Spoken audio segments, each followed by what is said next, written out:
నానా ఫోన్ మర్చిపోయి వస్తున్నా ఇదిగో డబ్బు డ్రా చేసావా? లేదు. ఏ? ఈ కార్డు పని చేయటం లేదు, పాడైపోయిందా? అవును. ఇదేమైనా తినేదా పాడైపోవడానికి? నువ్వు సరిగా నంబర్ లేసు.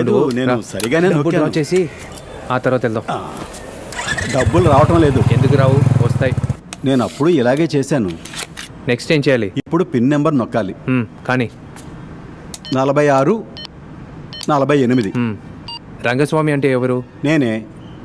సరే ఇప్పుడు ఏం చేయాలి? అమౌంట్ ఎంత? 5000. కానీ 5 50 500 5000. Insufficient balance. ఇదిగో ఇలాగే అప్పుడు వచ్చింది. కార్డు తప్పుకో.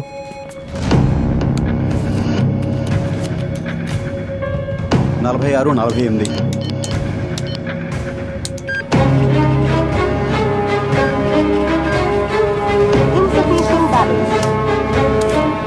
ఇలాగే రసీదు కార్డు వచ్చింది. కార్డు పాడైపోయినట్టుంది, మార్చాలి. కార్డుదే తప్పు. డబ్బులు బ్యాంక్ వరకు వెళ్దాం. నైట్ ఒకసారి చెక్ చేసి చూడండి, యాక్టివేట్ అయిపోతుంది. సార్ చెప్పండి సార్. ఈయన మా నాన్న.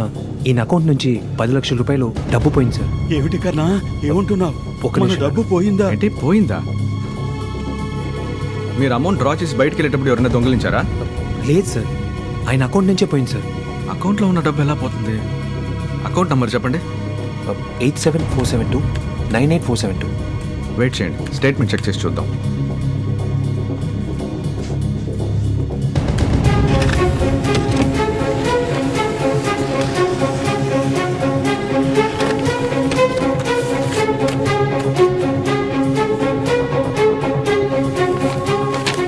మీరే సార్ ఖర్చు పెట్టారు.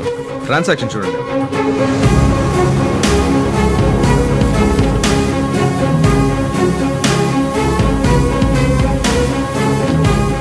సార్ ఈ స్టేట్మెంట్లో ఉన్న ట్రాన్సాక్షన్ ఏది మేము చేయలేదు సార్. మీ అకౌంట్ నుంచి డబ్బు వెళ్ళింది సార్, మీరే యూజ్ చేసి ఉండాలి. సార్ లేదు సార్, ఇన్ని ట్రాన్సాక్షన్స్ మేము అసలు చేయలేదు సార్. సార్ అవన్నీ ఆన్లైన్ ట్రాన్సాక్షన్స్, మీకు తెలియదంటే ఎలా చెప్పండి? సార్ ఈ ఆన్లైన్ ఇంటర్నెట్ గురించి ఈయనకేం తెలియదు సార్. సార్ ఎవరికైనా మీ యూసర్ ఐడి పాస్వర్డ్ ఇచ్చారా? అదంతా నాకు తెలియదండి. 4648 అంతే తెలుసు. ఆయనకు తెలిసింది అంతే సార్. సార్ ఇక్కడ అంతా డబుల్ డోర్ సిస్టమ్. మీ అకౌంట్ని మీరు తప్ప ఇంకెవరు ఆపరేట్ చేయలేరు సార్. సార్ ఒట్టు సార్, దీనికి మాకు ఏ సంబంధం లేదు సార్. సార్ ఓ పని చేయండి, మీరు వెంటనే పోలీస్ స్టేషన్కి వెళ్ళి ఒక కంప్లైంట్ ఇవ్వండి. ఎఫ్ఐఆర్ కాపీ తీసుకురండి. మా సైడ్ నుంచి ఏం చేయగలమో మేము అది చేస్తాం.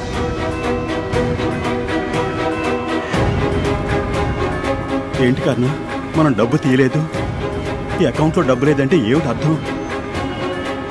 కొట్టు కూడా లేదు, వీడేమైపోయాడు?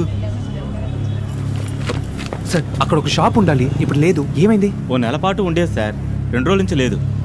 లోపల ఆఫీసరు పోలీసులకు కంప్లైంట్ ఇమ్మని చెప్పాడు. నానా నువ్వు కాసేపు ఊరుకో నాన్న, నేను చూసుకుంటాను. నువ్వు బస్సు పట్టుకుని ఇంటికి వెళ్ళిపో.